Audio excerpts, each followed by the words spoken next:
मोहन के घर काफी सालों बाद एक बेटी होती है। वो उसे देखकर काफी खुश रहते। उस बच्ची की छोटी सी छोटी चीजों का ख्याल रखते।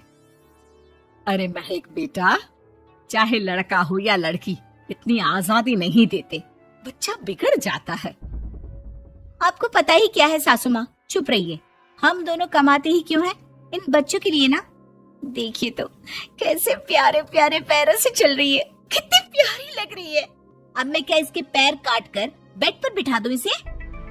अरे मैंने ऐसा तो नहीं कहा। मेरे कहने का मतलब ये था कि बस करो ना माँ, क्या सारा दिन टोका चाकी करती रहती हो। अरे करने दो ना जो कर रही है।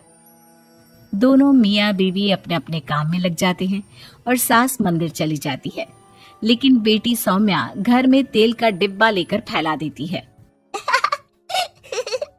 घर को तो मैं पराठे की तरह सेक दूंगी। मैंने सारा तेल फैला दिया, अब मैं इसे सेक दूंगी। महक कमरे में आती है जहाँ सारे तरफ तेल ही तेल फैला हुआ होता है।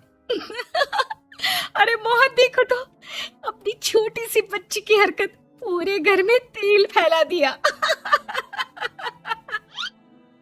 मोहन भी आकर हंसने लगता है। छोटी सी सौम्या को लगता ही नहीं कि उसने कोई गलत काम किया है। वो भी खुश हो जाती है। अब तो आए दिन वो कोई ना कोई नया नुकसान करती, कभी टूथपेस्ट गिरा देती तो कभी डिटर्जेंट। हालत ये थी कि घर का राशन किसी किसी महीने तो 2 बार भरना पड़ता। रोज ये कोई ना कोई नुकसान करके खड़ी होती है। अरे तो क्या हो गया माँ जी, बच्ची है, बच्चों वाले काम ही करेगी ना। आप बिना पता नहीं क्यों उसी के पीछे पड़ी होती हैं। धीरे धीरे सौम्या बड़ी होती है। एक दिन, माँ देखो दरवाजा खोलो, वो ऑनलाइन मैंने जीन्स मंगवाई थी, वो आई होगी। 3000 दे देना और पैकेट ले लेना। 3000? ऐसे कैसे जीन्स है बेटा, ये तो बहुत बड़ा अमाउंट है। माँ फालतू बात थोड़ा कम ही किया करो और जल्दी जाओ, वरना समझ लो खाना नहीं खाऊंगी मैं आज सारा दिन। सास वहीं खड़ी सब देख रही थी, लेकिन अब तो उन्होंने भी बोलना छोड़ दिया था। अब तो आए दिन सौम्या के खर्चे बढ़ते ही जा रहे थे। कभी महंगी ड्रेस तो कभी दोस्तों के साथ पार्टी। पैसे दे दो तो ठीक, ना दो तो घर में कलेश। ये सब तुम्हारे ही कारण हुआ है। देख रही हो कैसी हरकतें हो रही है इसकी। रात के 8 बज गए हैं, लेकिन महारानी जी घर पर है ही नहीं। तभी सौम्या पड़ोस के लड़के के साथ वहाँ आती है। ओके बाय रोहन, कल फिर मिलेंगे, लव यू। ये क्या हरकत है सौम्या, आज तो तुमने हद ही पार कर दी। पापा कब से परेशान है। और ये लड़का कौन है? तभी पास खड़ी सास बोलती है, देखो महक, आज तक मैंने कहा नहीं था, लेकिन मैं आज कहूंगी, क्योंकि ये मेरे घर का मामला है। मैं नहीं चाहती कि मेरे बेटे का खानदान खराब हो या फिर कोई हम लोगों के घर के लिए बात करे। जाओ इसे ऊपर कमरे में छोड़ाओ, इससे कल बात करेंगे। मॉम देखो ना दादी क्या बोल रही है, चुप कराओ ना इनको, जैसे हमेशा करा देती हो। महक को अपनी गलती का एहसास हो रहा था। वो चुपचाप खड़ी होती है।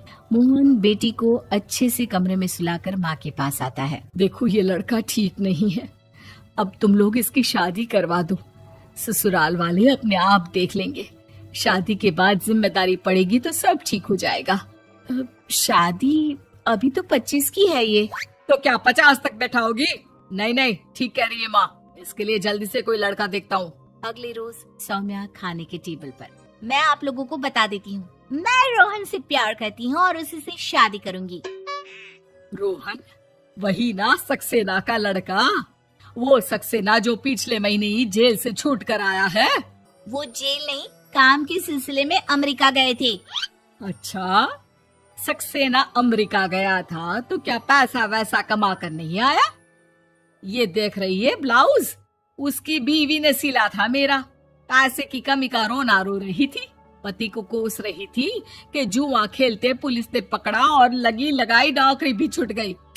दादी कुछ भी मत बोलो, दादी को चुप कराओ ना। दादी जो बोल रही है ठीक बोल रही है। तेरे पापा ने तुझे देखने के लिए लड़के वालों को कल बुलाया है, समझी? अगली रोज लड़के वाले सौम्या को देखने आते हैं और उसकी शादी मयंक से हो जाती है। शादी के बाद सौम्या मायके आती है। वाह माँ, कितनी अच्छी शादी कराई है आप लोगों ने मेरी। लेकिन मुझे कुछ दिन और यहाँ रहना है।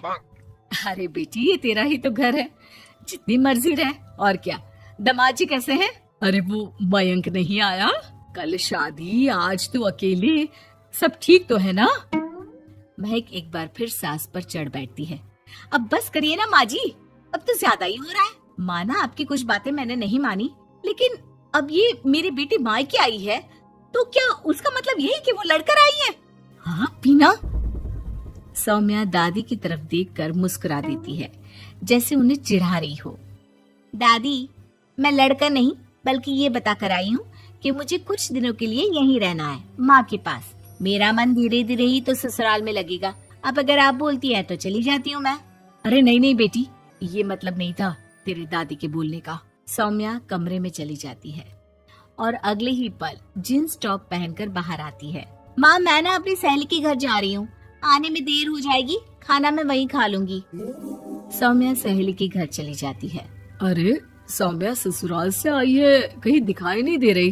वो सहेली के घर गई है, काफी दिनों बाद बच्ची का मन कर गया होगा। महक रहने दे, अब इतना हल्के में ना ले, लड़की अब किसी और की अमानत है। घर में इतनी देर से आएगी तो लोग क्या कहेंगे? और होता भी ऐसा ही है। दरवाजे में पुलिस आती है जिसके साथ सौम्या होती है। ये आपकी बेटी है?